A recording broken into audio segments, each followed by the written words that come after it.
already. We're live on Oz Property Investment. We're bringing the big names and we have big fun. And there's so much banner. We should have just hit live about 10 minutes ago and recorded all of our chat.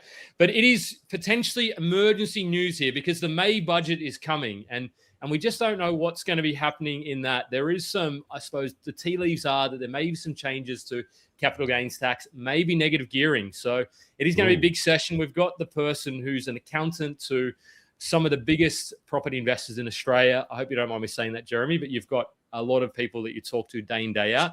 It's going to be a huge session, so I'm excited for that. And I want to get your views on opportunities. So how are you going, Jeremy? I'm good. We were just saying before what a luxury for everyone that's listening. You've got a buyer's agent, a mortgage broker, and an accountant all sitting together in a video, chewing the fat and sharing like a what joke. Well, a mortgage broker, a buyer's agent, and an accountant walk into a bar. What happens? They call it Oz Property Group video live for everybody. But it's good because the one thing that we have access to that many people don't is we speak to so many people every day collectively, and we hear what people are thinking. What people might be doing. We hear other professionals what they're doing, and believe it or not, it's the consensus around that which then maybe determines what happens moving forward. So, often people say you kind of buy the news and sell the story type of thing, or sell the facts. And that's the benefit of having us all together here, is that we all have an opportunity to share what we're talking about with our clients, what our opinions are based on what we know, and where that potentially might look like. So, it's going to be really interesting to talk about what I'm hearing as a professional and speaking to a couple of people in the know who are involved in making those decisions and tabling the legislation for the budget. I've got, some facts I'd love to share. Oh, look at that. But you didn't tell us how you're going, Jeremy. Are you well, though? The Rabbitohs are winning. So Rabbitohs the first are winning. week, your March premiers, how good is that? Rabbitohs are winning. Oil's coming down. The doggies are winning atrociously against the Dragons. The oil price is coming down? Oil price last night. Oil price last night. Correct. Oil price last night dropped to about $88 US a barrel from about 111 as a high, which, that's what typically happens. We, buy the news or buy the story and then have to sell the facts. It's just how quickly Shell and Caltex and all those other petrol stations pass on the price reduction. I was trying to see if I could hold out for it, but I couldn't hold out in a couple of days. Joe, you're back. How are you going, man? What's happening? How are you? I'm back. I'm back, baby. Back from I was in Finland. I was in England. Finland is a spectacular country, and I recommend everyone go there. It's not really on the Australian radar, but I had a fantastic time. I jumped in the freezing cold Baltic Sea. It's so strange to walk up to an esplanade and then it be completely ice and people just walking along it. 100% recommend going to Finland. But I'm excited for tonight because tonight really is like a watershed moment in property investing, really. Because if you're a renter, if you're trying to save for your first deposit, if you're a first home buyer, if you're a first time investor, if you have an existing portfolio, this capital gains tax things that we're talking about is going to affect every single one of you. And what the government rules is really pretty important. So I'm excited to unpack this one from all angles and try and understand what the heck this stuff is, mate. So I'm ready to roll. I'm ready to go. Yeah. The other thing, Jeff, how are you? Are you coming on the 20th so next Friday night? What do you mean am I coming? I was the first one coming. I've been coming for about 3 months. I plan these things. I plan my whole year around these events, but Australian real estate meetups with Ricky Steamboat Chew. Jeremy's going to be there as well. We've got Marcy and Ross and Nathan. The guy doesn't come on the – I won't – I said some words about Nate. I love Nathan. He's Nate Dog. Anyway, but it's going to be a big session. I'm going well. But no, this is – we're going to talk about – sorry, I just wanted to get on because we're going to try and keep this session to an hour if we can do it. But I wanted to say, Jeremy, thanks for jumping. We're going to talk about negative gearing as well because that's a huge one as well. Before we get into that, I just want to say – this is general information and not taking into account your personal needs or objectives. Go and speak to your accountants, brokers, financial planners, all of those people, and we're not liable for any loss you may encounter for this. But now we've done that, we don't need to say it 18 times, hopefully. But Jeremy, you are 16 years of experience, probably 20 now, I reckon that's out of date. Yeah. You love small to business, small to medium SMEs. You are an expert on that, but you also have learned to channel your focus, helping thousands of property investors build their portfolio. You're an enthusiastic investor with 20 plus property worth 20 million now, and you've got that passion. You've nearly got 10,000 subscribers on What School Should Have Taught You. So good on you for that. And now that I've introduced that, I want to know, Jeremy, what is happening around the global economy first off? Because this will potentially set the scene. What are you seeing going on? So it's very, very much similar to a 70s. So again, I wasn't born in the 70s. You and I all together weren't born in the 70s, but oil crisis happened. It's like a big repeating cycle. In the 70s, the oil crisis happened, which was the war with Iran at that particular stage and lasted for a number of years. And big burly V8s left the door, and the introduction of the new 4 cylinders back then, which were fuel efficient. So it seems like 55, 56 years on, we're back to where we were, with war again in the Middle East, and America heavily involved, maybe protecting a bit of their oil interests in the area. And that's creating a whole range of different factors for people that manage money in the markets that they've got to now juggle. What that does do, and it has been noted, is that it will create some temporary pain. It will create inflation spikes. In the US, they're very protective of the oil price, and for them to pay $3 and $4 and $5 US for a gallon really destroys their economy and pushes inflation up. So we are in inflationary environment, and that's what typically happens during wartime. Now, for everybody that's out there, and again, listening, we've got still war happening between Russia and Ukraine. That's still going on. It's not as publicized anymore because after 3-4 years, it doesn't get clicks and turn headlines, but they're still happening.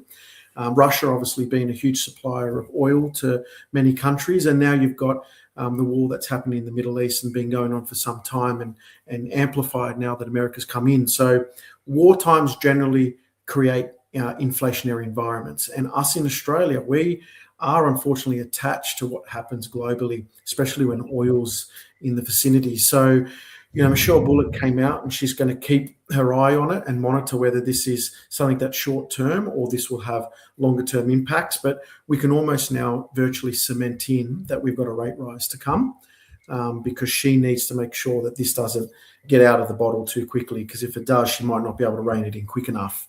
Other countries at the moment, they're all going through some reciprocal cycles that we're not seeing. You've got New Zealand still coming down in property prices. Canada's recording month-on-month declines, and some European countries as well. So we're still holding strong. We are a property mad country and probably will always be a property mad country. And that's really keeping things buoyant. Prices are still relatively high from what I'm seeing. And Joe and other, property professionals are out there are finding new markets to put people in and new areas of growth. So while the wheels are turning, we're going to still try to make money. I mean, at the end of the day, it's fundamentally supply and demand, right? Like if there aren't enough people, like we bring too many people in this, I don't want to say too many, but we bring a lot of people into Australia and we don't have enough houses for them to list. I had some stats here that we're 270 odd thousand people behind how many people that need to housing. And we're just not building enough. So that's just a structural shift. And this is what capital gains tax is. Like what we're going to be talking about is a structural shift in the way that demand is now attacked, because the investors are the ones with the capital. And if they're disincentivized, then there's going to be less capital flowing into that asset, which is what I'm keen to unpack. But from Jeremy, from your side of things, can you just, the history of it's boring, but I think it's necessary. Like what's the history of capital gains tax and why have we actually got it, and how does it kind of come about, and what's the shift? Yeah, well, it's the first dynamic duo of Australia's government parliamentary scene, right? The Hawke and Keating era. They were the original two that really provided some major tax reform to Australia. They kind of navigated that 70s and that 80s and obviously led Australia into the high interest rates that we saw in 87 through to 89. But they're the ones that implemented capital gain tax post 20th of September 1985. So we can thank Hawke and Keating for putting us into a system where we pay tax on assets that we make profit on. Prior to that, prior to 20th September 1985, you bought something, it made truckloads of money, you paid no tax, whether it was stocks, properties, gold. So it was a good time, and that was a really roaring 70s and even those early 80s. And what they did by bringing capital gain tax in was that was their mechanism of trying to really cool the property market at that time. And they thought by bringing in a tax, it would cool it down. And as we all know, inflation started to really spike. Prices of properties actually went up before they came down. But essentially, they executed what they wanted to do, because we had a decade of recession in the 90s. And for everyone that's listening, what that meant, a decade of recession in the 90s, there was no growth. I'm really sorry, guys. I have to turn my battery on. I forgot to turn it on. That's all good. Turning his battery on? What's his battery? Oh, plug the battery in the computer and start to go slow. Yeah. Oh, okay. But that decade of recession in the 90s, and speaking to people who were there was no wage growth. There was no wage creation. Property actually prices and rents stayed absolutely dead still. And then what Howard and Costello did, and then another dynamic duo, then they brought in the 50% discount to replace the indexation method in September of about 97. September of 99, they brought it in. And they bought GST in 2000. They bought GST in 2000. And what happened after that, we saw from 2000 to 2003, along with an explosion at that time as well, we had an explosion of assets. The dot-com boom, property prices went from 150 to 300,000 in the space of 2 years. So that whole indexation thing was what the capital gains tax was going to replace, right? Because that indexation was super complex of a tax structure, where it would be trying not to tax inflationary capital gains, right? Because cost base was calculated based on an indexing rate, which was set by the government, and it was essentially to give you a little bit of the tax-free element of what the inflation was being attached to the asset. It was hard. The government was getting scrutinized because they were setting the inflationary rate. So they were manipulating things depending on what they needed to do with the money coming into the coffers at that time. So Howard and Costello replaced it essentially and brought in the 1999 capital gain discount, and that was a way to spur investment back into the economy again, and it did, and it worked. Yep. So what's a capital gain? Just so we can hit, I know we've got a lot of smart investors that are sophisticated in here, but just high level macro, what's a capital gain, and what's the capital gains tax, and what's the capital gains tax discount? And then we've kind of got a bit of a shape for this thing. Beautiful. So capital gain, when we talk about that, we're referencing the profit essentially that you've made on the sale of an asset. And that's the difference between the sale price and any cost to sell, and the purchase price and any cost to purchase. And that essentially becomes the profit you make. Capital gain tax is a very special method then to work out, well, how much tax should you be paying? And that's where the discount came in. 50% discount, meaning you'll only pay tax on 50% of the profit you make. So you make 100 grand, 50 grand goes in your back pocket, and the other 50 grand you'll pay tax on depending on the tax structure that you entered into. But essentially what that meant was, for someone who made $100,000, if they were at the highest marginal tax rate in today's tax system, they would only pay $23,500 tax, which represents 47% on 50% of the profit, effectively meaning 23.5% of the total gain.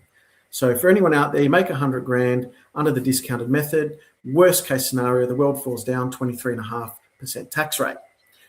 What the Labor government's trying to say, and this is where the spin's going to start to come in a lot of media, and I've been told that this is actually going to happen, they're going to start putting two scenarios out there for everyone to listen and watch. You've got someone who makes 150 grand as a salary and pays, $40,000, maybe $45,000 tax, give or take. You've got someone who's made a $150,000 capital gain from the sale of an asset being held for longer than 12 months, and their tax is only going to be about $20,000. Oh, jeez. And when you put it that way, I'm like, well, logically, I'm angry at that person who's made, I'm working hard, and those rich investors, they just sit on their backside and eat their caviar, and they only pay half the amount of tax, or that's around it. Little amount of tax. And they're going to frame it that the capital gain discount is being exploited by people with money, and that's the whole spin. But they're not wrong though, are they? Like that, I was reading some some information out there where 90% of people that benefit it. What was it? The top 60%. Sorry, the top 1% benefit nearly 60% of the total benefit of capital gains tax. So the 1% of investors get 60% of the overall benefit. That is like, if the top 1% is benefiting 60%, that's a whole, like, you know, should we be having this thing? Like, I don't want to give these guys money. Yeah, it comes back to those top 1% are probably producing, you know, anywhere between 60 to 70% of Australia's supply, right? Whether it's supplying jobs or supplying property. So I think you start to get an ice pick and you take the top of the mountain off, you'll start to find that, you know, mountains won't want to grow anymore because, well, who wants to grow too tall? And then you get your head chopped off at the end. So that's one thing that they've got to navigate. Two things, and the government knows this, and anyone in economics knows this as well. If you want to halt the property market, the only two ways to do it is control the amount of supply or demand, I should say, so which is the amount of people, migration coming into the country, and control liquidity, which means people's available access to money. The government knows that they can shut the light off properties tomorrow. We'll bring migration down to zero and we'll make it extremely hard for people to borrow.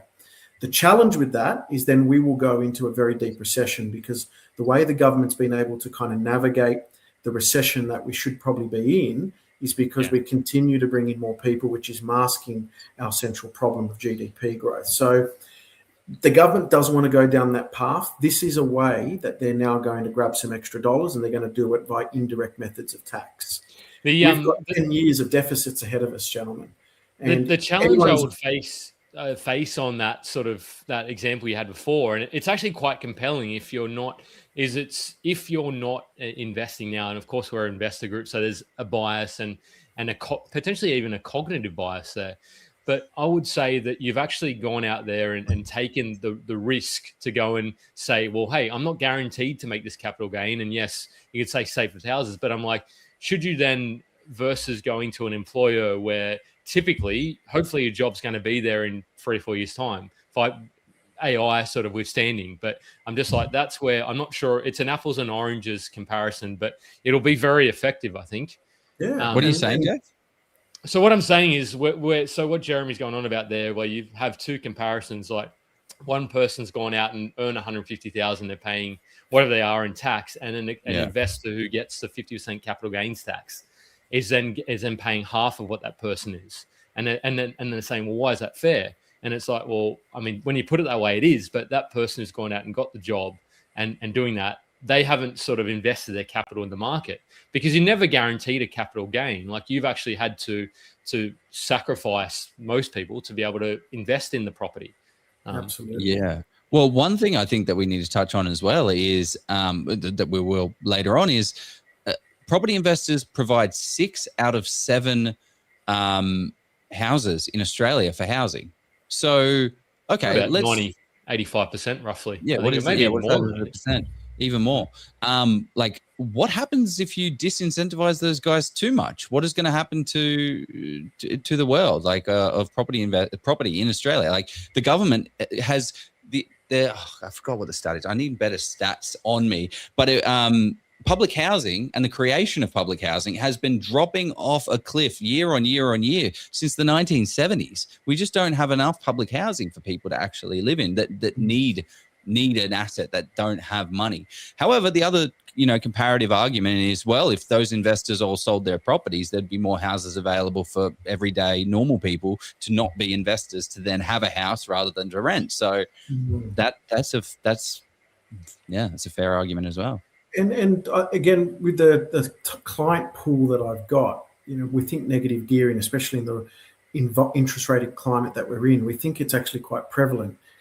It's probably about 50% of my clients actually have negative geared portfolios, believe it or not. And the other 50% of my clients actually have positive geared portfolios because they've been investing for, 10 plus years for the majority of my clients. So the notion out there that properties will always lose money as far as holding them long term is not necessarily correct. Are they making you a significant amount after you take into account all the costs? Probably not, but they're not losing. So this notion that negative geared property investors are really destroying the economy and taking a huge amount of capital away from the government. I guarantee you there's actually probably more people that are putting tax in to the pool of wealth from paying tax on passive income than taking it out. And I wonder if they've actually modeled that out. Was if they lost, I don't know, 20% of investors from buying a property, that then ultimately over time had a property turn positive and started to pay tax on the investment. What would that? Are they actually going to lose money by removing the capital gains tax, removing negative gearing? Have they modeled that out, Jeremy, or they haven't thought that far ahead? The answer is they know there's going to be one of the largest wealth transfers ever to occur in the next 10 to 15 years, right? Yeah. You've got a significant amount of the baby boomers, people born in the 50s and 60s, which are aging.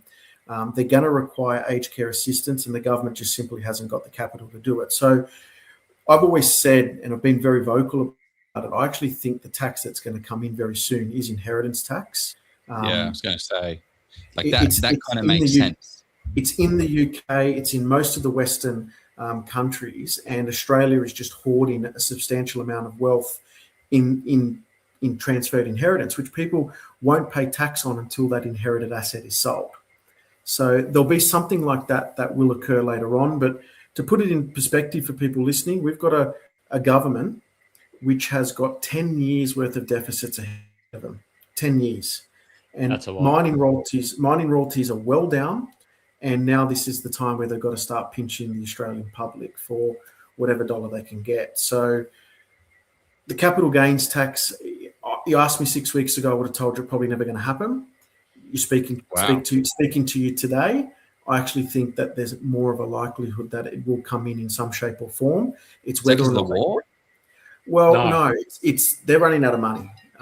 They're running out of money. So the other thing, Jeremy, and I think you follow politics probably a lot closer than me. There's a very big window of opportunity now.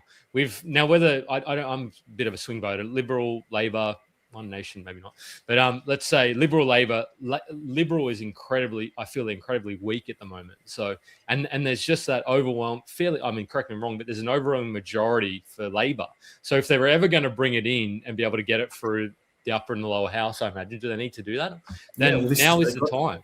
Yeah, they've got a good majority in the lower and upper house to get things moving. So it's an indirect way. I mean, the Greens just made the change to the superannuation tax, right? Like they've kind of said this is what the Greens are wanting, and they've got a little bit more of a say than they previously had, which makes it a little bit spicy as well. That's it. And then you had Coalition and Nationals. The Coalition, which is made up of the Liberals and Nationals, in turmoil. They come back together again. They'll probably split. Who knows? But mate, it's like a Taylor Swift relationship. You just never know where it's on or off. Trump and Elon. But she's been going well recently. With old mate the quarterback guy. So should know that. So to put in perspective, what's the chatter, right? What's the chatter around the CGT discount? What's it actually mean? What's the numbers look like for me? That's what you're probably thinking. At the moment, we've got a 50% discount. The conversation, the chatter, the rhetoric out there is that they're going to reduce the capital gain discount from 50% to 25%, meaning that you will pay tax on the earnings you generate from selling your investment, and you'll be paying tax on 75% of the capital gain, as opposed to 50% in the past. Now, what that looks like for most people is this. I mentioned to you before that worst case scenario, when you sell an asset and make a capital gain of 100 grand, you will pay $23,500 tax. That's worst case scenario, paying tax on a majority of your capital gain at the highest marginal tax rate.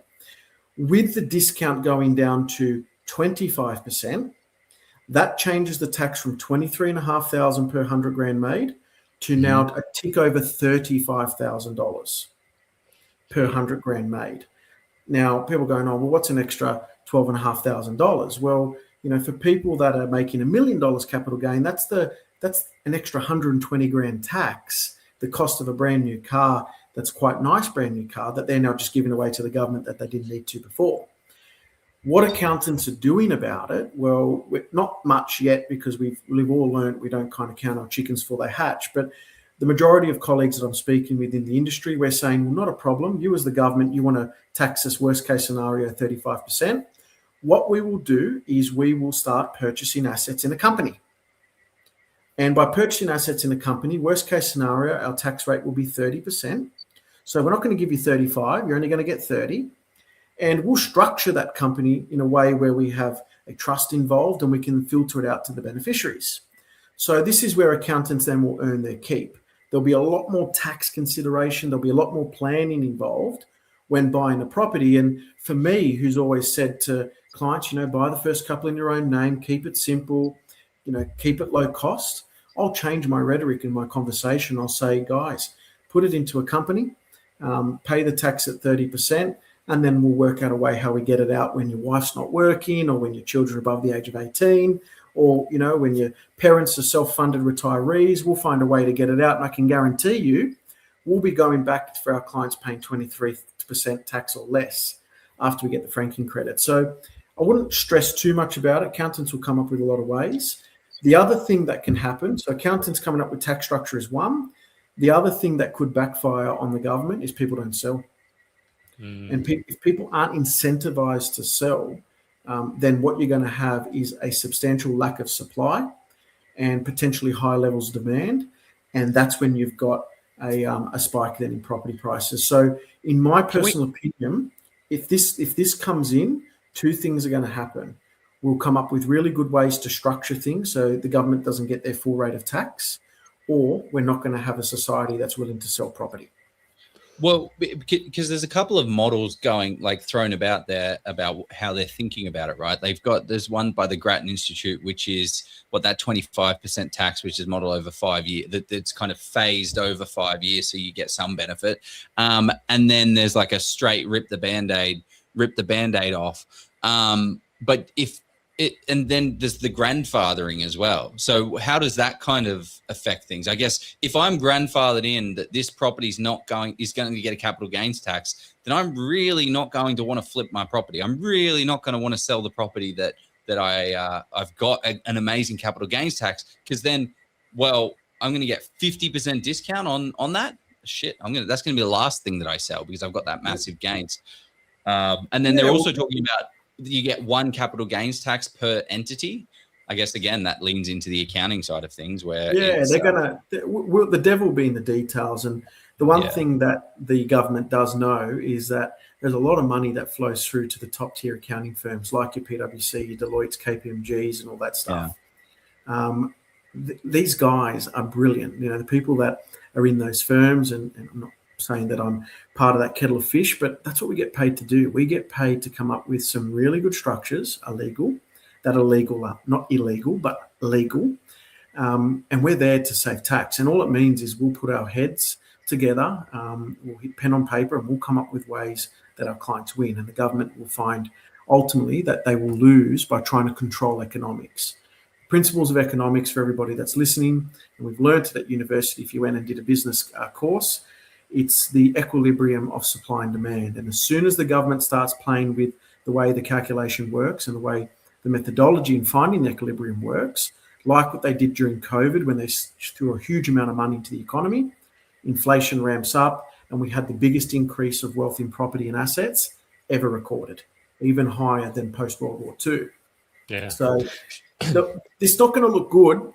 There's going to be it's going to sound really good, and they're going to have all the right intentions behind it, but they will find the reaction to it is probably not going to go the way they want. The negative, Joe and Jeff, is, and this is the honest negative, we will create structures for a legislation that they've implemented, and the challenge is they may reverse it like they did with negative gearing in 1989.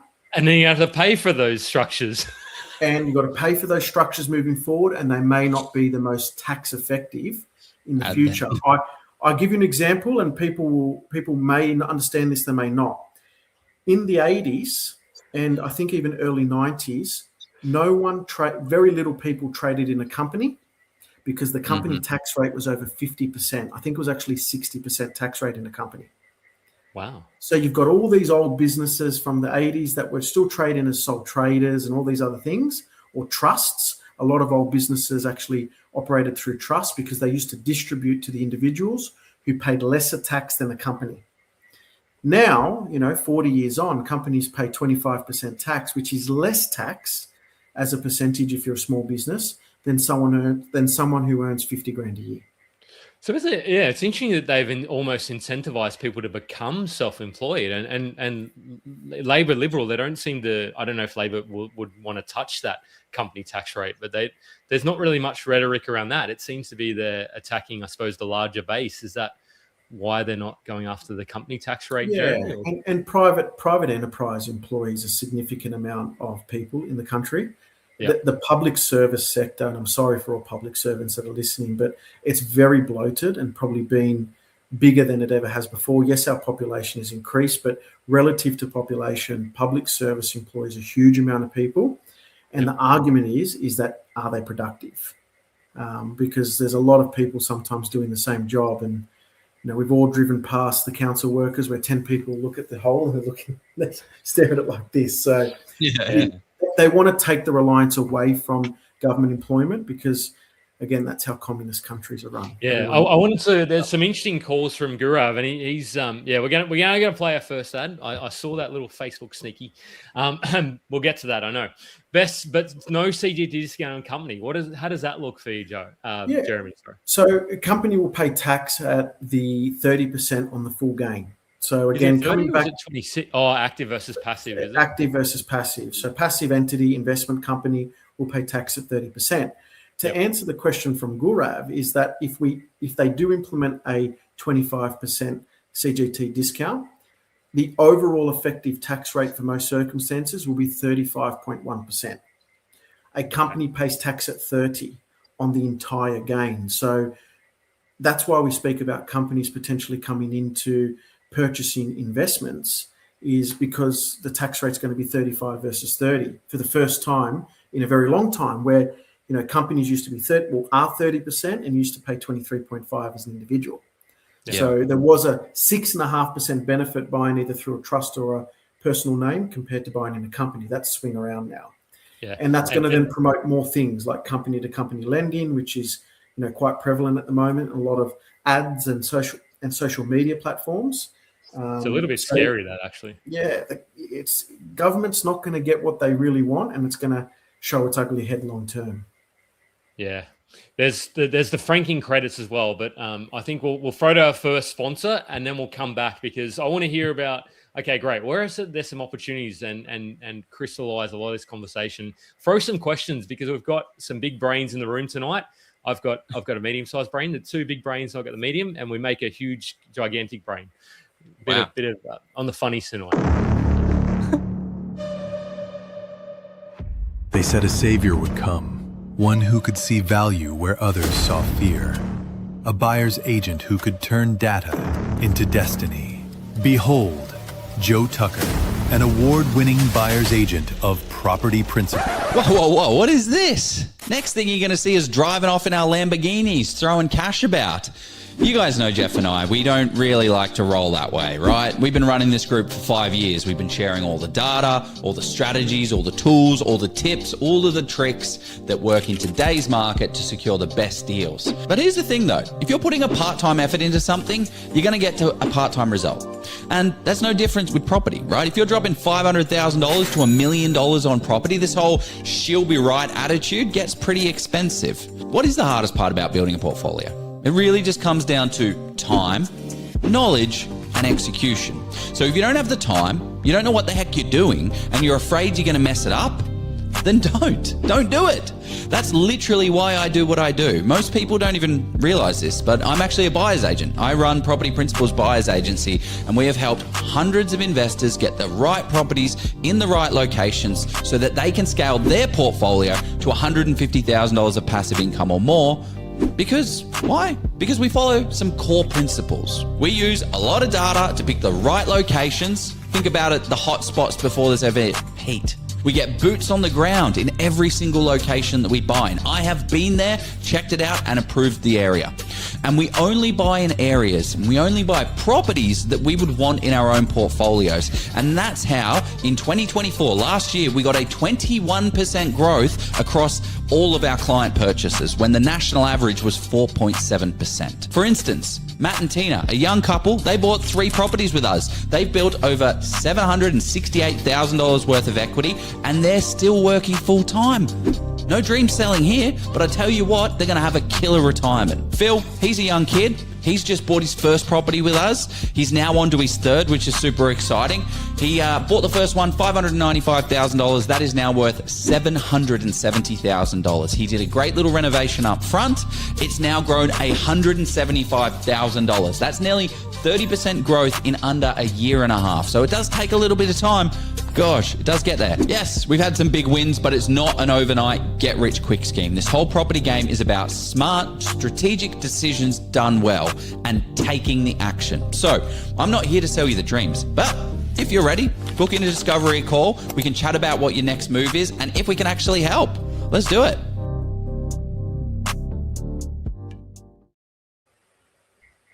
We are back. So capital gains discount. That's on the agenda, but let's not spoil it too much.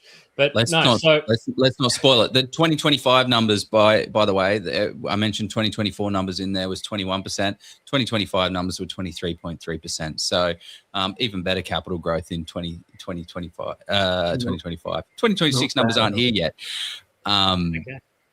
So I want to go back to so capital gains tax. What are so let's crystallize the scenarios for that, the CGT discount exemption, as well as I want to throw in there, bundle in the negative gearing discount removal, because I'm throwing a lot at you there, Jeremy, but I think you can handle it, mate. You got this. Yeah, like how are they interrelated and connected, and how should we think about it? Yeah, so there's two sides to what they're attacking. So we've already spoken about capital gains discount reducing and effective tax rates, worst case scenario, moving from 23.5% to 35%.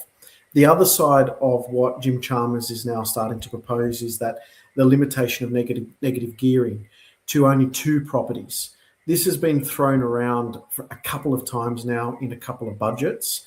And to be fair, the last couple of budgets that Labor has had to deliver have been good budgets and haven't been very major tax changes, little slight things here and there for the lower income earners. But it's been off the back of some really strong mining royalties, which we have not got moving forward. So when you're clutching at straws, going after people that have been making exorbitant amounts of money, like a couple of your clients, Joe, in that ad, they're the easy pickings, because you've already made $170 or $200 or $700,000 worth of equity. Hey, it's time to sell. We're gonna enjoy some of that money. We're gonna enjoy that benefit without taking the risk. So it's the negative gearing policy on 2 properties. I think potentially, and again, if you asked me 6 weeks ago, I'd say never going to happen. But and that's what Bill Shorten was trying to implement when he was trying to get into the top job. What Chalmers has said, well, that didn't work. What we'll do is we'll do a variation of it. So we'll give you some negative gearing, but again, only on a couple of properties. So it will force people to move into structure a little bit early, because why not? Second thing, and again, this is when negative gearing was scrapped in the 80s, what happened? It may push rents up higher, which will increase the cost of living. So if you try to play around with the economics too much, you might find that it bites you longer term. So the risk that I see is that they implement these things, backtrack after 2 or 3 years, and some people are left in structures they may not have needed at that particular stage. It's crazy though. Like vacancy rates right now are 1.4% nationwide. Like Hobart are at 0.4%. A stable market is in between 2 to 3%. 0.4%.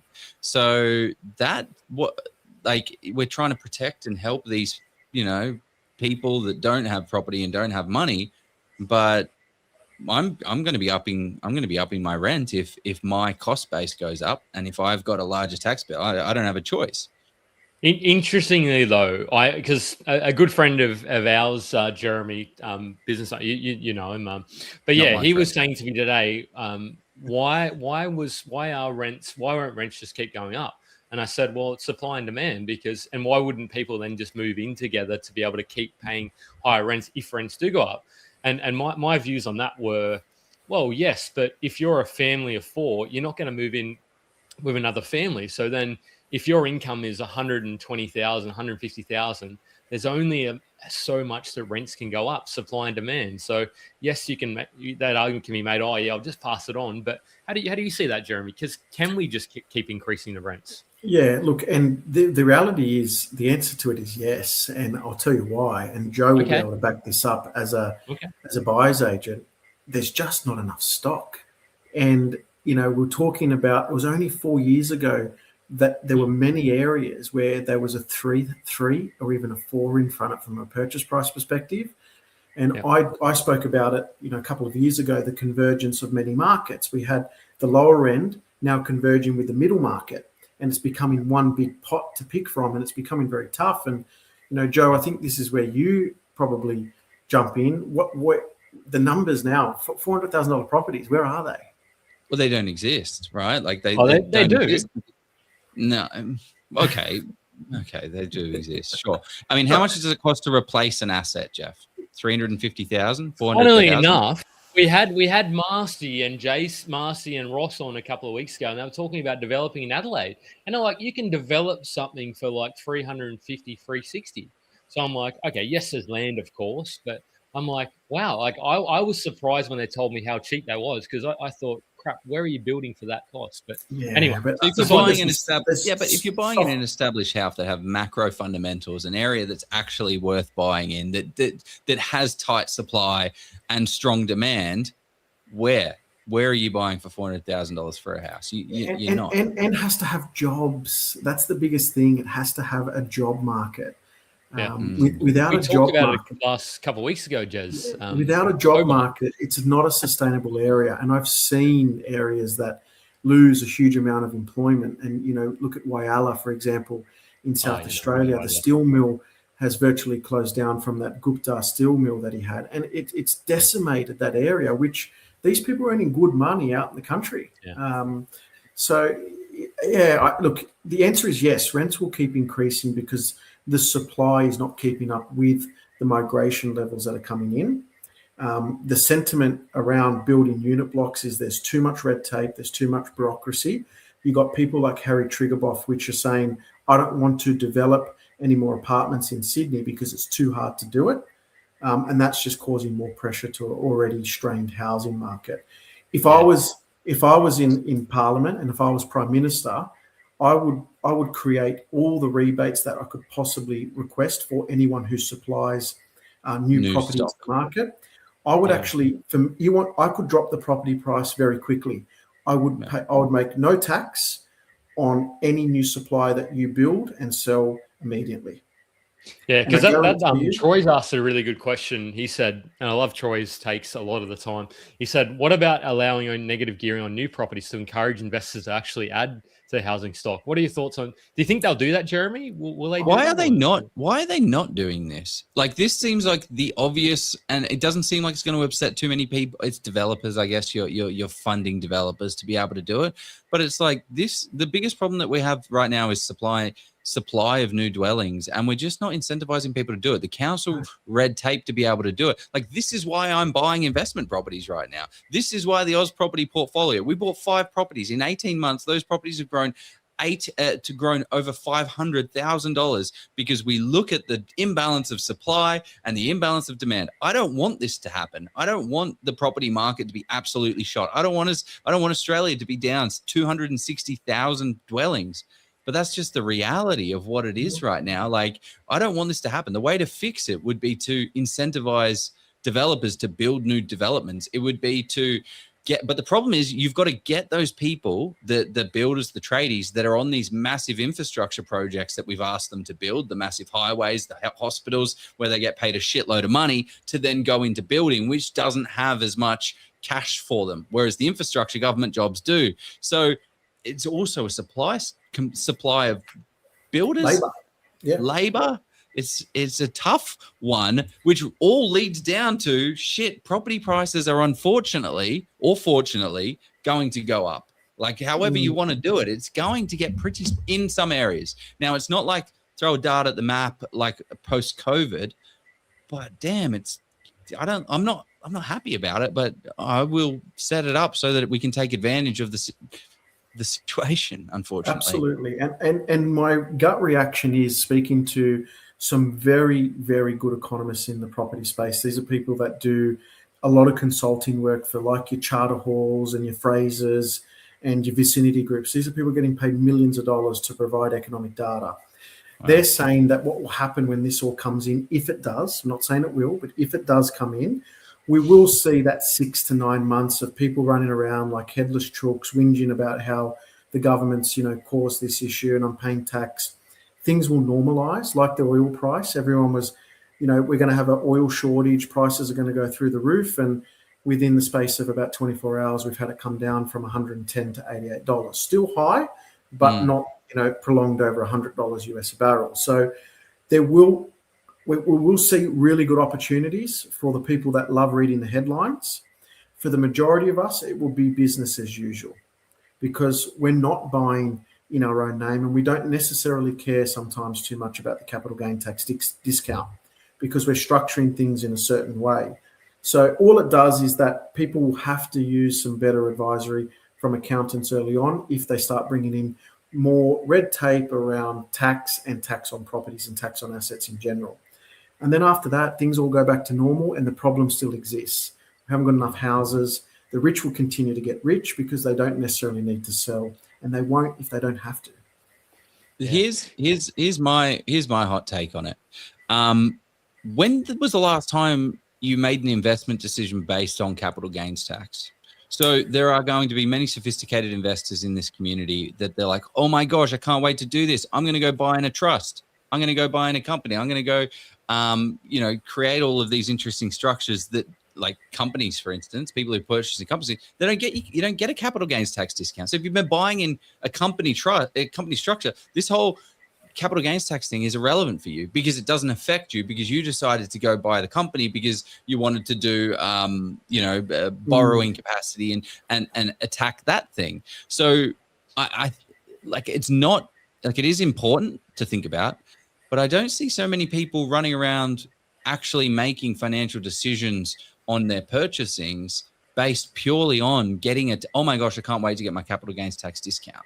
Like, absolutely. I'm not thinking about that. I'm doing it because I want to buy an asset that's going to grow in value. I'm not doing it because I get a capital gains tax in 20 years. I mean, I love the fact that I can defer my tax until, 2060 or whatever. I love that opportunity, but it doesn't change my investment strategy at all. Not at all. Because we're all my going to pay investment tax. Doesn't include it. Yeah, we're all going to pay tax one day. And to answer your question, myself and Joe, yourself, and Jeff, yourself, when you guys are buying property, we structure things to save tax as much as we can, but that's 1% of our decision of buying that asset. We all know that tax is a form of success. It's a success cost. I'd love to be in a position where I'm paying millions of dollars tax every year because I'll be making, tens of millions of dollars worth of profit. I never want to grow my business on the basis of I'm going to be paying all this tax. No, I want to grow it because I want that challenge, or I want to earn extra money. Tax is a product of the success of growing your business. So there will be ways. Don't let this be the peril. Again, I believe this is a pure Band-Aid, and within 9 months, we're going to go back to exactly where we are today, which is prices still growing, housing shortage still being there. And as I said to you before, the government knows how to crash the property market. And the two ways to do it is cut migration to zero, increase the amount of legislation around lending, and you will see a property market drop by 40%. It's happened in New Zealand. It's happening in Canada. It's happening in some places around the world. But in Australia, we haven't done that. We're just adding. But we can't afford.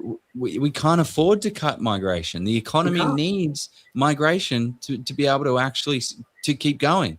Like our mining and minerals are doing half decent, but they're not doing spectacular. So we have to import talent to be able to continue to grow. Otherwise, we're not. And also, our birth rates are on the decline. So we need to incentivize people going. And then there's all the incentives about like foreign tax and all of that kind of stuff is where it starts to get really most people don't know, or they maybe haven't read, but Japan has technically been in a recession for like 25, 30 years, right? Since they had property prices in that late 80s and early 90s just shoot through the roof. And I mean, prices were equivalent to millions of dollars today.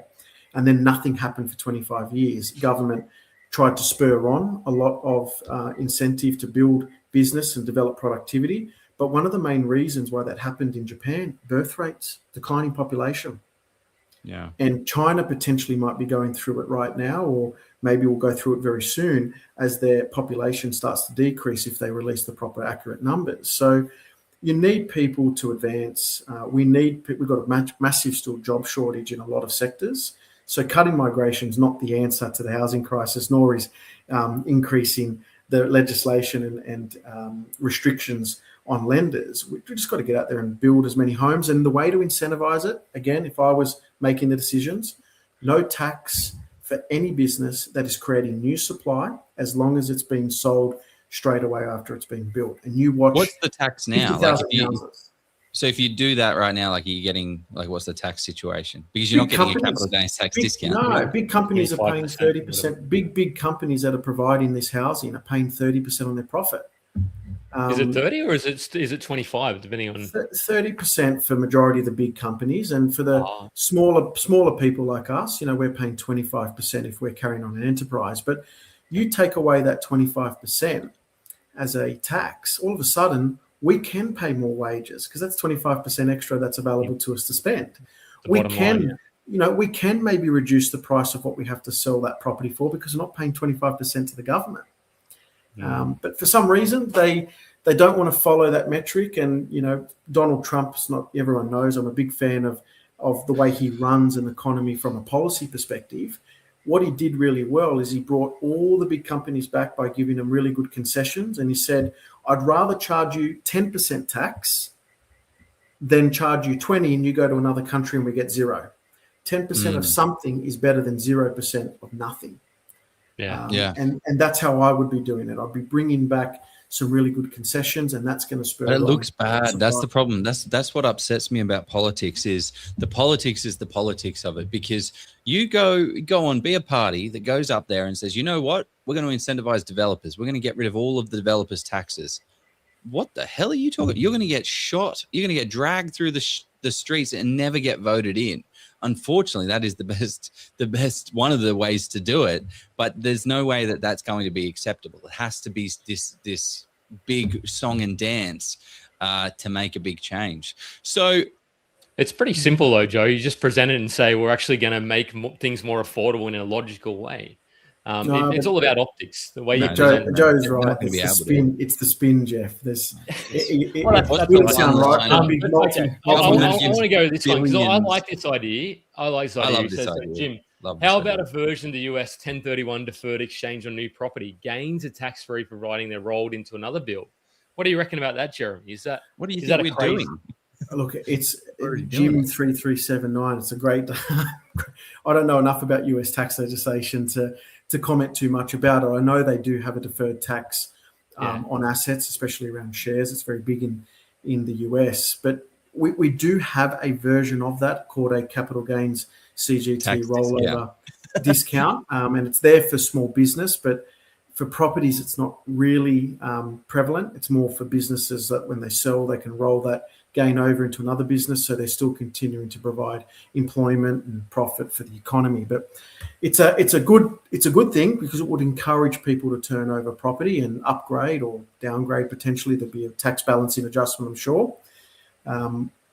But I don't think our government's smart enough to implement something like that because the stuff they're still coming out with is very primitive, not understanding the metrics of what will happen, which is a cause and reaction of their policies. We're going to get to, there's a lot of questions that come in. So we're going to, there's going to be Q&A for probably 10 or 15 after our next sponsor. But should we, I reckon you've probably got a question, Joe. Let's throw one more question before we get to Q&A. I want to see Joe throw. Let's go. I've got all the questions, but let's go. Let's do it. Let's hit this button. I'm keen to hear what everyone else wants to say. And let's do it.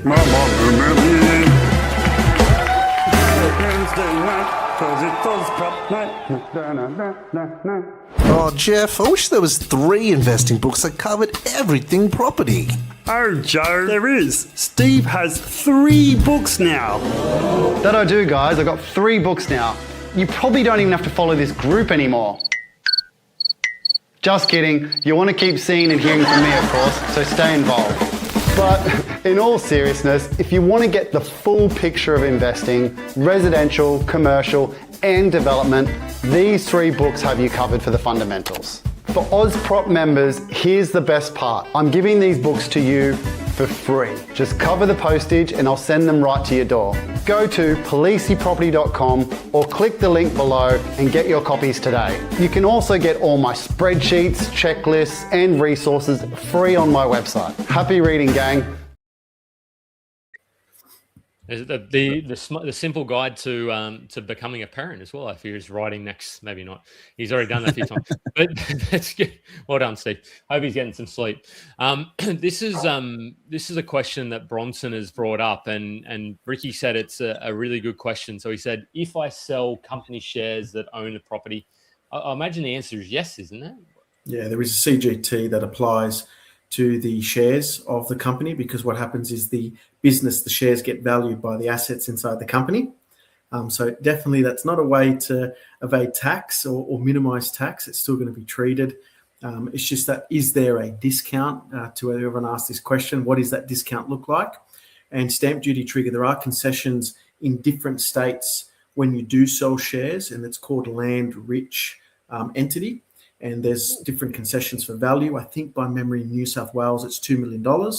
So if the assets within inside the company, for argument's sake, or the unit trust, it's called land rich entitlement by memory. And any solicitors out there who know about this, correct me if I'm wrong, but I think it's about 2 mil as a threshold where you can transfer the shares and there's no trigger of stamp duty. But again, solicitors out there, please correct me if I'm wrong. Anyone else that knows, please throw it in the comments. Wow, that sounds interesting. Jeremy, 2026. What are those more? You've done videos on company structures and buying properties and that as potentially a way, particularly for self-employed. But what are those really and for, I suppose, the mums and dads investors as well? What are the things that they should be considering, particularly with CGT discount being removed? What are those things we need to be looking at? Is it structures or is it beyond that? It's going to be a large portion of it being structures. So ensuring that you have the right structure to factor in what the potential tax obligations would be. But again, it shouldn't deter you from investing in assets, because you're making money. It's creating wealth above and beyond what you're doing already as a salaries and wage or in your business. So I never let tax become a factor or an adherent to stopping me creating wealth, because it's extra money that I'm creating by not having to have physical labor and that much time to create it. And we've just seen that with, buyers agents, people like yourself, Joe. And again, I started in the industry now nearly 20 years ago. There was 5 buyers agents probably in the country. Now there's thousands, and some are great and some are not so great. But what they're doing is they're creating so much demand and also so much wealth for people that you don't need to do what I did and waste as much time going around to thousands of open homes. And I did that. If I had the access to some of these, his battery and paying some bills. Okay, what are where is there with this potential negative gearing and CGT discount? Where are the opportunities? Is it in the more affordable markets potentially, or is it potentially those selling out of markets fearful that they might not heavily 2 or 3% gross markets? Where is the opportunity, Jeremy? Where would you see them? Look, there will be a reaction to a limitation of the amount of negative geared investments that a person can have. There will be a flight to yield, which potentially may be a positive or a negative, depending on which side of the coin you look at. People will be more conscious of the types of property that they're buying, and that may have a reaction to the overall price point of a particular area. It may be more in an owner-occupied, maybe blue chip area. There won't be anywhere near the level of investment from investors there. If you're spending $3 million and it's heavily negatively geared and you're relying on that negatively geared discount, the way I think about it is people who are at 3 million will go to 2.5. People at 2.5 will go to 2. People at 2 will go to 1. And then it gets to a point where you can't really drop the prices much lower, which is why we kind of operate and see the value in the the lower end, that kind of 600 to a mil range is kind of where the sweet spot is, of where everyday Aussies can afford to push beyond. And the negative and the positive of it, especially with limiting negative gearing, and again, it's going to sound terrible when I say this, but cheaper properties are going to become very expensive, because what it will happen is that it's good. So I had this conversation today. If people are really worried about negative gearing and how many properties they can have that are negatively geared, and they're not getting a tax benefit on having more, what they'll do is they'll start to look at lower price properties where the yields typically are a little bit better in some circumstances. And you'll have wealthy people that should be probably buying the more expensive properties that a majority of Australians don't play in that space, now starting to come in and create more demand where a majority of Australians now play. So the risk is that top level will start to come down to the bottom level and drive prices up, because guess what? It's much cheaper at the $800,000 mark compared to where they were looking at maybe 1.6. Yeah, that's a very good point. The tax benefits there. Yeah. So because there are investors out there that are dropping $2-3 million. Like, it gets to a point when you are a property investor where a $500,000-$600,000 property is just not worth your time, right? Because you can go out there and buy a $1.2-3 million property that's going to get a similar growth, and then you get the tax benefits. So it kind of makes sense for your situation. But now, if you disincentivize that top end of the market, they're going to come down. I was actually hoping for less competition, really, to be honest. There'll be people still want to put money in assets, and while we still have a little bit of an inflationary environment, I'd rather have my money in hard assets than cash. So anyone who thinks that people are going to sit on the sidelines and hoard capital waiting for the crash to happen, I think you're going to find that we're actually going to see more competition at a cheaper price point, because people are going to be more conscious that they're not going to have the big negative gearing benefits that they've seen in the past. What are your thoughts, Jeff? About the whole where the competition is going to go, like assets?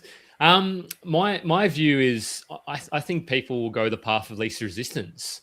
It's really about human psychology, because if I'm like, okay, but then I suppose there's two parts of it, because can I borrow the money for a start? Because that's the other end of the equation. If they tinker with the tax system and make reforms, what do lenders do? Do they also say, because some lenders will still allow, very few, but some will allow negative gearing in the trust. So even though you can't get that anyway, but they still allow it anyway because they want to lend money. So do lenders still say, hey, look, we know you're not going to get it, but we still need to lend money? Do we then give a 50% of what you're getting? And I suspect that APRA would come in and say, no, nice try, big four banks. That's kind of against RG 146 or responsible lending, whichever regulatory guideline it goes to. So, but yeah, I think there's, okay, how much can I borrow? And then how much can I handle as a negative cash flow if I'm not getting that 35% back? Those are the two sides of the equation. So I don't actually know how it necessarily plays out. And it also comes back to, do you then just say, and I want to throw this to you guys as well, do we then just say, instead of trying to build a 7 to 8 property portfolio, do we just build a 3 or 4 and limit how many properties we buy? Is that where you guys reckon it could go? Probably Joe. I'll ask you, throw that to you. Okay. I think it would, but... So do people, instead of trying to accumulate the baker's dozen, maybe 13 properties in a portfolio, they just say, at 5 or 6, I'm tapped out. It's costing me too much. I can't go to Europe. I can't go to New Zealand to ski trip. Do they reduce the amount of properties that they buy because they can't afford it? Yeah. I mean, that's the incentive, right? That's what the government's trying to do. By affecting the demand side of the equation. We're still bringing more people into the country. So their goal is to totally achieve that. Like, that's the ultimate outcome that they would want to get out of this. That's the entire reason they're doing this, isn't it? I mean, make it more affordable, I'd hope. But yeah, does it? Yeah. Yeah, but they also don't want to tear the ass out of the market and drop it by 30-40%, which is probably why they're going to have the grandfathering factored in, which is the next interesting fact of, okay, cool. March, April, May, announcement, we have 3 months to buy a shitload of property. So before these rules come into play. So if you are incredibly worried about the changes that are going to come into play, it sounds like they're going to grandfather it in, because if they don't, then it's going to upset their own portfolios, which is something that they really don't like doing, and also put a lot more of a demand shift for people to sell. So I imagine it's going to be grandfathered in. So I had a person tell me today, factual, that Anthony Albanese sold a couple of investment properties in the past 6 to 12 months. Is he front running? Who knows? Oh, surely he's got. I mean, that's controversial. I shouldn't say that. That's He sold a couple of investment properties in some good areas. Yes, he's bought his Copacabana, beautiful retirement home there on the water. But as we all know, your principal place of residence is not subject to capital gains tax. And the lodge, Kirribilli House, is not considered his PPOR. He's definitely got that 6-year rule there that is available to him. But he sold a couple of properties, and I had it raised to me today that, Jeremy, maybe that's this was on the cards. I think he's months ago. Just optimizing. That's what I'd say. Let's not say any front running. That's because Brian asked a good question. Would the negative gearing loss be carried forward? I would suspect so. Would they limit? Yeah. So how would they treat that? I think they would. It'd be treated as a capital. It'd be part of the cost base, the capital loss of the property, essentially. That's how it worked in 87 to 89. So funny thing about that, for everyone listening, you were allowed to accumulate your losses, and then that would be then claimed against the property when you sold it. The funny thing that happened in 89, 90, when they took away the negative gearing, is they allowed you to claim in 1 year all your accumulated losses that you couldn't claim as negative gearing. So my father was telling me when he was doing tax returns, and this was a lot of money back in the 90s, people were getting like $7,000, $8,000, $9,000, $10,000 refunds or more, because they were able to claim all the negative gearing for 2 years that they had to allocate to the cost base. So answer the question in short, anything you wouldn't be able to claim as negative gearing would act like an entity would, which means you're allowed to carry it forward and claim it when the property is sold. Yeah, there's a really Jim's asking some spicy ones. We'll get this one up. It might be a little bit. You like the spicy ones, Jeremy. So these days, so I wanted to say though, what are the like we saw that them repeal that the super tax, the $3 million cap. What did they do with that? They just got rid of it altogether, did they? Or? No, I went back to the drawing boards to change a couple of things to get more support to get it legislated. Okay. I believe it's still in discussion, but from what I'm hearing, it's actually not far away from coming to fruition. There is some changes that have been made, and Independents and One Nation, Greens, Labor, Liberals, all in the Senate have kind of agreed to these changes. Haven't heard much more about what they are, but I'm sure it'll be released very soon. So Chalmers had to tweak it a bit, and he'll bring that back in some shape or form, but not as aggressive as what he had it before. Interesting. So can I ask what the other risks you see on the horizon from a tax perspective? Like, what are the things you're hearing in the tea leaves at the moment? So again, there'll just be a flight to structure for people that are looking to purchase property. They're not going to be buying as many things in their own name, and no accountants will suggest that they would, because of the ultimate tax that they would be paying as a result of selling that with a 25% discount. So it'll be a flight to structure. My biggest risk of a flight to structure too early is that if they do backtrack from this, as I said it before when we're talking, if they do backtrack it, we'll have people that probably shouldn't have went into structure, and they're not going to be in the most tax efficient long-term structure. That's the risk we have with politicians. They do one thing, everyone reacts to it, we create the right incentives around it, they take it away, and then we look like fools because we've done something probably too quickly. So I would say for many people out there, how can we defend ourselves against that if we're an investor?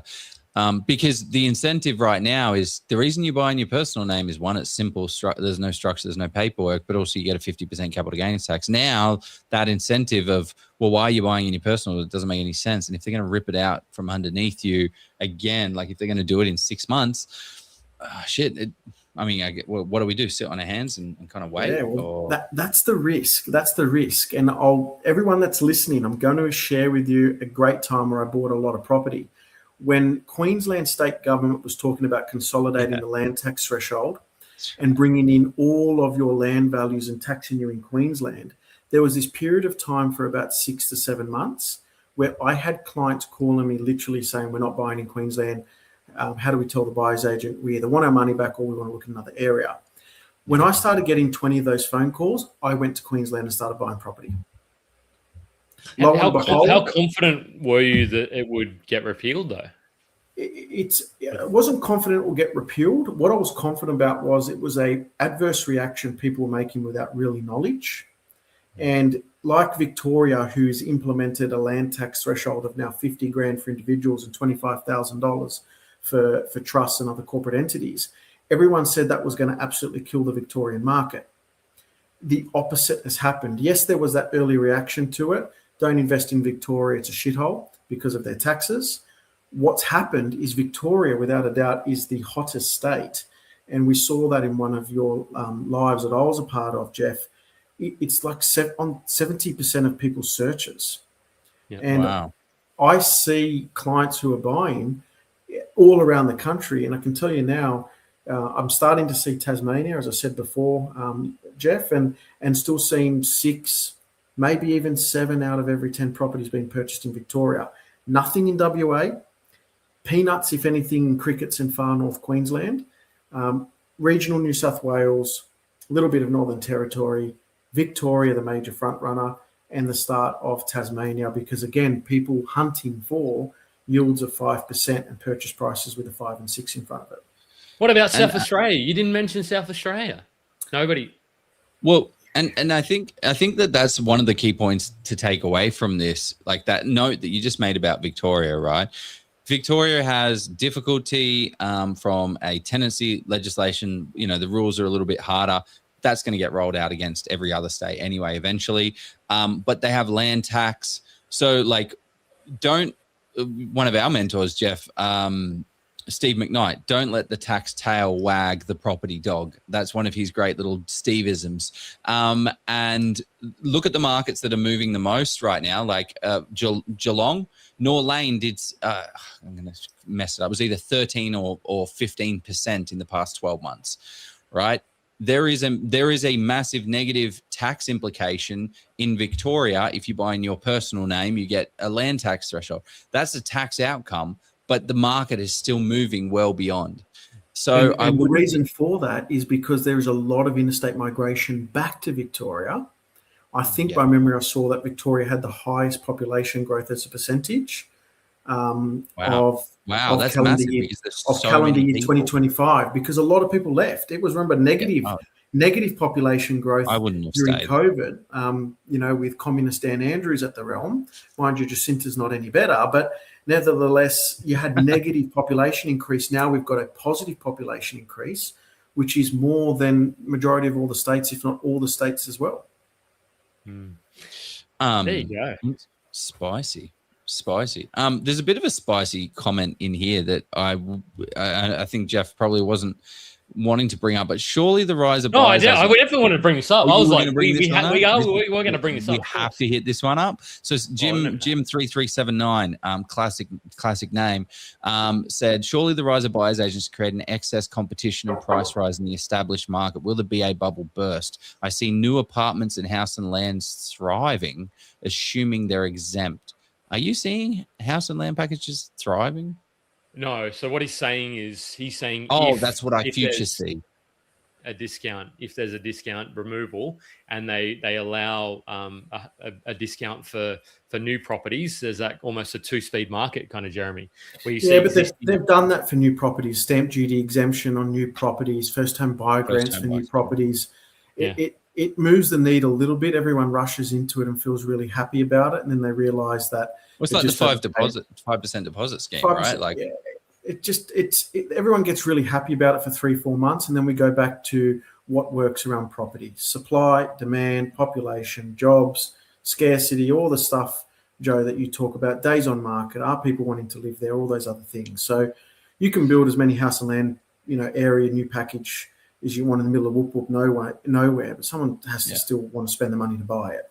In the end, we want to be where where family is and infrastructure is as well. So You talked about the BA bubble. There's areas where there are a concentration of professionals all buying there, and that may leave a disaster behind it sooner or later. But if your professional is buying in areas like you mentioned, Joe, Norlane and Corio, places of Geelong. Geelong is I think the second largest regional city in Victoria. Mm-hmm. Second largest city in Victoria behind Melbourne. Like the Hunter is the seventh largest city in Australia. So sometimes while there's a lot of buyer's agent concentration in suburbs, in areas it's heavily diluted. But I also think it's like rubbish. There's rubbish buyer's agents out there as well that are just buying in the middle of the sticks. At the end of the day, it doesn't having a buyer's agent on, being a buyer's agent or not being a buyer's agent. Who am I serving? I'm serving investors, and the investor market is there. And all I'm doing is a vessel of going through them. So I think that there is a little bit of concentration because those investors would have randomly just said, oh, I'm going to go buy in Whyalla because that sounds cool. I read an article. So I do think there is a narrowing of potential areas, but then there's just so many shit buyers agents out there as well that then also sporadically throws darts at maps and hopes and prays for the best. At the end of the day, just look at the macro of what is actually going to drive. And if you do want to take some gambles, then there are some interesting opportunities out there as well. But again, don't let the little tax incentives shift the way that you're going to go. If you've got money, if you like, it's funny. I tell you what's really funny is the different ways people react to different things. So I have a couple of different clients and different investors that I speak with, and one is so adamant about this tax change and this capital gains tax. I chat to this other guy. He's the most scared person I've ever met my entire life when it comes to little things that are happening. He does not care about capital gains tax. He does not care about negative gearing. He cares about the war. The war is the biggest thing. Everyone, and then this other guy, he's got $2 million and he wants to buy in Queensland. And all of these little things, everyone's got their own little thing that they're scared of and changes. So I just don't think get so wrapped up on these big macro news stories that might affect you, might not affect you. But if we're not building enough houses, unfortunately, like in 6 years' time, I think the property market's going to look a little bit different because the government knows that we need to build houses. We are trying to build houses as a country. We are pushing hard. It will get to a point where where we will not be having 12, 15, 20% capital growths because the supply has caught up. But in the next 5 years, anything before then, unfortunately, it's just not happening. Not going to happen. No. I've been Gaurav has pushed me to ask this question. So many good questions. Thanks, Gaurav. He wants to present balance. How would they baseline negative gearing or interest expenses for investments in shares, ETFs via margin loans or debt recycling? He just wants a free accounting lesson. Book an appointment with Jeremy. Yeah. I think, Gaurav, the answer is that the rhetoric and conversation around negative gearing is going to be applied to property. They haven't specified anything around equities. So I still think you'll find there will be a deduction. And again, if you're negative gearing equities, my God, be very careful of what you're buying. But if you are getting margin loans or utilizing home equity via debt recycling to buy equities, I still think that's going to be untouched. They're not after people that are buying, CBA shares by extracting equity out of their own home. That's not contributing to the housing crisis. There'll be a discount issue with what they apply the discount reduction to, if it's just property or assets. But no, they've got no issues. Shares, again, for people that are listening, properties are deemed and always have been deemed an unproductive way to use your money because it's not going to business. It's locking up a huge amount of capital in a dwelling. It's not like investing in shares, which give businesses more capital to be able to produce more things and employ more people. But the issue with Australia is just the geographical and topography of the country itself and how we've built purely around the coastline. And we're a massive country and we've got 27 million people, 28 million people, and we're growing by 500,000 people every year. That's the major issue. That's the cause. And, Joe, you raised something about 5-6 years till we might get better. I think we're well far away from that.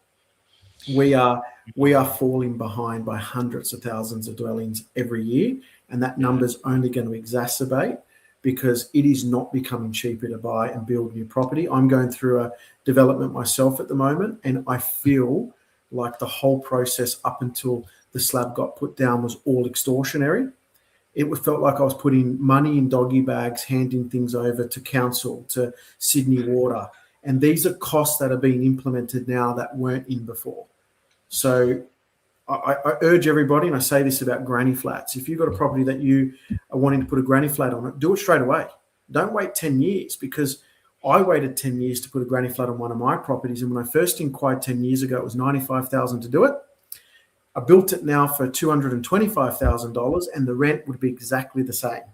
So it's cost me double, which has increased my time to pay down the granny flat, and I'm still getting the same level of rent, even if it was 10 years old. So yeah, things aren't going to get cheaper. Replacement values are only going to go up. Inflation's only going to continue to be there, and property is a reaction to inflation because it is bricks and mortar, and it does require substantial labour to make it happen. Mate, I think we should finish, unless Joe's got some spicy takes. I reckon that is almost mic drop. I just want to say, Jeremy, what are your last one or two sentences you would say on this topic for somebody to take away from this session? I love what Joe mentioned. Don't let the tax tail wag the dog. I think that's what it was. Yeah. Don't let the tax tail wag the dog. Property dog. Yeah. We're accountants, we're there. We get paid to provide solutions to our clients, and we get paid to work out the best amount of tax in most circumstances.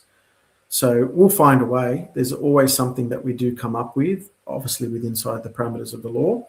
And if I was a betting man, I'd probably lean at the moment. The odds are in favour of probably changes. 6 weeks ago, I would have told you no way. But I would say that we're leaning towards some of the biggest tax reform ever since the Hawke and Keating and the Costello and Howard era. There you go. Spicy take. And then I think, like, the only other thing I would note is, as an investor, how much do you actually think about, like, the tax situation? How many of you have gone out there and said, I'm going to buy my next investment property because it's going to give me a capital gains tax discount? And the answer is most likely no. The reason I'm buying is because of the supply, the dynamics, blah, blah, blah. I want the capital to increase. I want to make more money than I currently have. And I believe leveraging shares where the bank takes 80% of the risk of the mortgage and I will put down 20%, and then my capital will grow on the actual asset that the bank has lent me at 100% is a far better return than anything else. So I think, don't get too caught up. If you've got the borrowing capacity, if you've got the capital sat there, doing so in the next 3 months before any of these rules come out is going to be the most opportune time.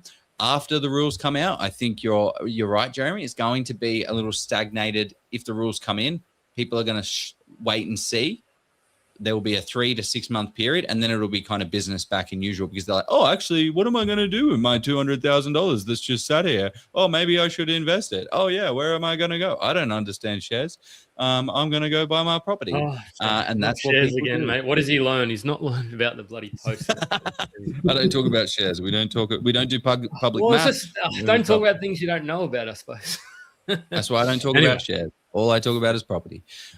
Jeff, any final thoughts on this?